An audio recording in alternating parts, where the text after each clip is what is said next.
Now, I want to point out something else you need to know. In the very first chapter of the book of Genesis, Moses tells us God created a man who is called Adam. But the biblical text plainly says God did that on the sixth day of creation. Here is what Moses says. Then God said, "Let the waters teem with swarms of living creatures, and let birds fly above the earth in the open expanse of the heavens. And God created the great sea monsters and every living creature that moves, with which the waters swarmed after their kind, and every winged bird after its kind. And God saw that it was good. And God blessed them, saying, Be fruitful and multiply, and fill the waters in the seas, and let birds multiply on the earth. And there was an evening, and there was a morning, a fifth day. Then God said, Let the earth bring forth living creatures after their kind, cattle and creeping things and beasts of the earth after their kind. And it was so. And God made the beasts of the earth after their kind, and the cattle after their kind, and everything that creeps on the ground after its kind. And God saw that it was good. Then God said, Let us make man in our image, according to our likeness, and let them rule over the fish of the sea, and over the birds of the sky, and over the cattle, and over all the earth, and over every creeping thing that creeps on the earth. And God created man in his own image. In the image of God he created him. Male and female he created them." That passage plainly tells us God created a man on the sixth day of creation. The Hebrew term translated man in that passage is transliterated Adam in other instances. But take note of what the text says. That Adam was created after all the birds, fish, and animals were created on the fifth and sixth days of creation. Remember that. On the sixth day, after all the other creatures had been created, God created a man called Adam in his own image and likeness. Now, if you turn to the second chapter of the book of Genesis, you'll find Moses mentions another man who is also called Adam. But the biblical text just as plainly tells us this Adam was created before God created the animals. Here's what Moses says. Then the Lord God said, It is not good for the man to be alone. I will make him a helper suitable for him.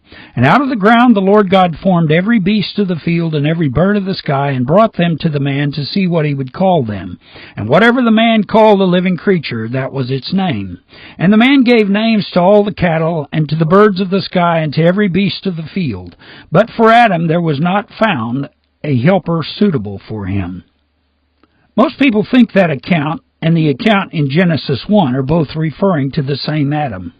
But that's obviously not true, because Moses tells us the Adam described in Genesis 1 was created after the animals, and the Adam described in Genesis 2 was created before the animals. So the two accounts can't be referring to the same Adam. One Adam was created before God created the animals. The other Adam was created after He created the animals. So how are we going to resolve that conundrum? Well, the truth is the two Adams are not the same Adam. The Adam described in Genesis 2, the one who was created before the animals, is quite obviously our forefather, because you can track all of the genealogies in the Bible back to him. But what about the other Adam, the one mentioned in Genesis 1? Who is that other Adam? Well, let me begin by telling you that one of Satan's most pernicious lies will prevent most people from believing what I'm going to tell you now. So if you can see the truth in what I say, you are one of the fortunate few. In contrast to many of his other lies, this particular lie of Satan did not exist anywhere in the church 200 years ago. It's the lie that says the Bible can only be understood literally. That lie was introduced into the church about 180 years ago. Satan is using that lie to conceal the truth about the second Adam, the one mentioned in Genesis 1. You see, the truth is, Genesis 1 is a summary of the entire history of creation. And the account in Genesis 1 is describing Jesus Christ being resurrected in the image and likeness of God on the sixth day of creation. But you have to let go of the lie found in the literal theory of interpretation in order to believe that. Most people won't be able to let go of Satan's lie. If Jesus Christ is the second Adam, the Adam who was created in the image and likeness of God, that means he must have been resurrected on the sixth day of creation, just as Moses says. But Christ was resurrected nearly 2,000 years ago. So the 7 days of creation cannot be literal 24-hour days if Christ is the second Adam. That is, the process of creation must still be going on, and God has not yet rested on the seventh day. That's what Jesus meant when he said he and God were still working instead of resting on the Sabbath. John tells us this. And a certain man was there who had been 38 years in his sickness. When Jesus saw him lying there and knew that he had already been a long time in that condition, he said to him, "Do you wish to get well?" The sick man answered him, "Sir, I have no man to put me into the pool when the water is stirred up, but while I am coming, another steps down before me." Jesus said to him, "Arise, take up your pallet and walk." And immediately the man became well, and took up his pallet and began to walk. Now it was the Sabbath on that day. Therefore the Jews were saying to him who was cured, "It's the Sabbath, and it's not permissible for you to carry your pallet." But he answered them, "He who made me well was the one who said to me, 'Take up your pallet and walk.'" They asked him, "Who is the man who said to you, 'Take up your pallet and walk'?" But he who was healed did not know who it was, for Jesus had slipped away while there was a crowd in that place. Afterward Jesus found him in the temple and said to him, "Behold, you have become well. Do not sin any more, so that nothing worse may befall you." The man went away and told the Jews that it was Jesus who had made him well. And for this reason the Jews were persecuting Jesus, because he was doing these things on the Sabbath. But he answered them, "My Father is working until now, and I myself am working."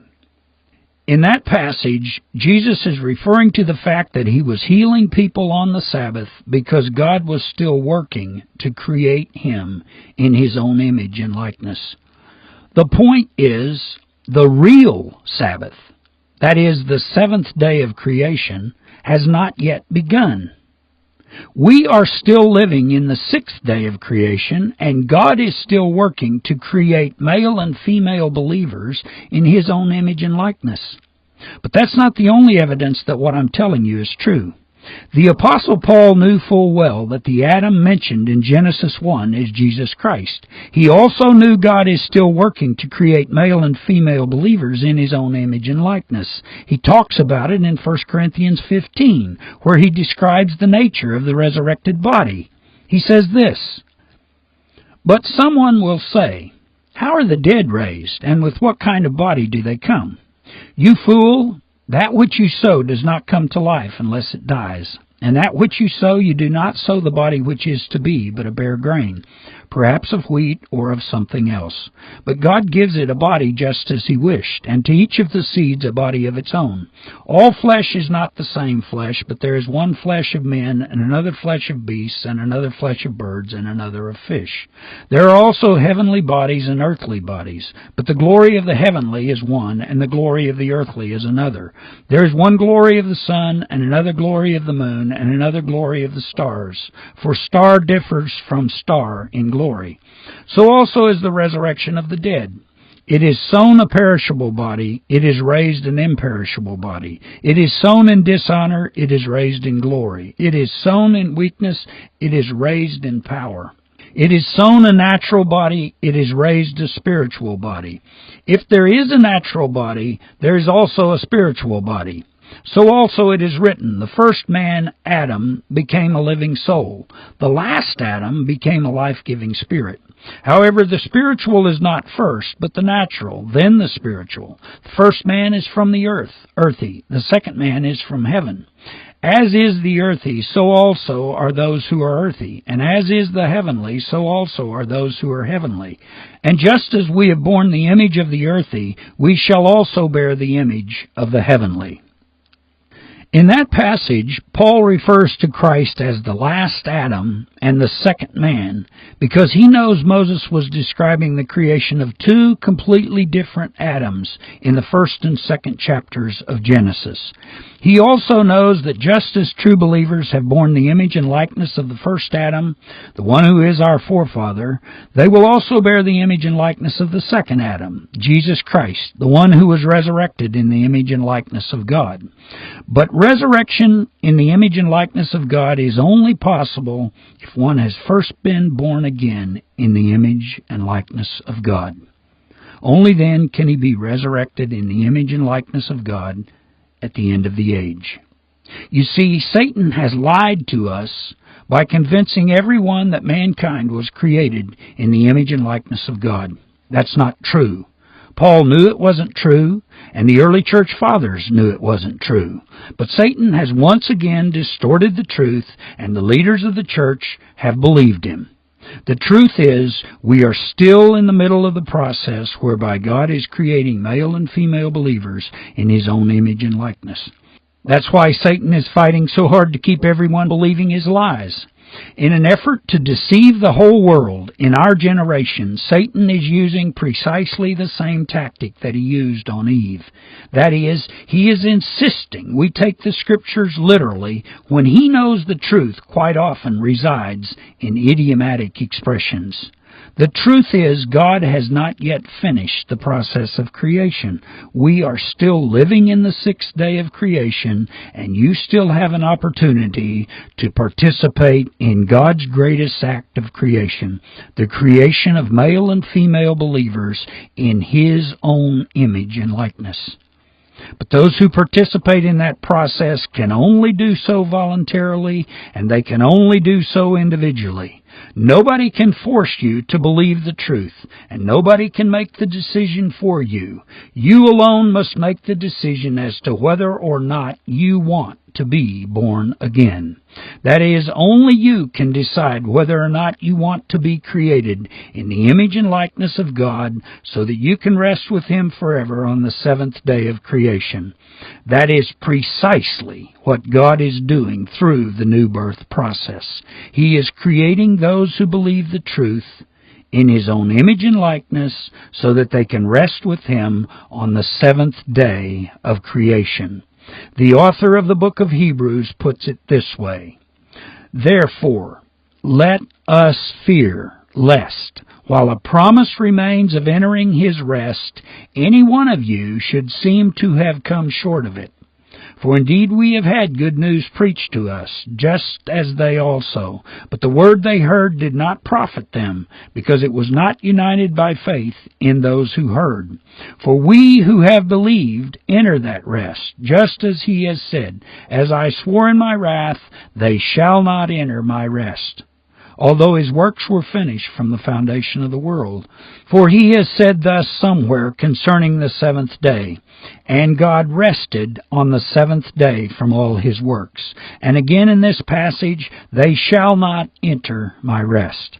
Since therefore it remains for some to enter it, and those who formerly had good news preached to them failed to enter because of disobedience, He again fixes a certain day, today, saying through David after so long a time, just as has been said before, Today, if you hear His voice, do not harden your hearts. For if Joshua had given them rest, he would not have spoken of another day after that. There remains, therefore, a Sabbath rest for the people of God.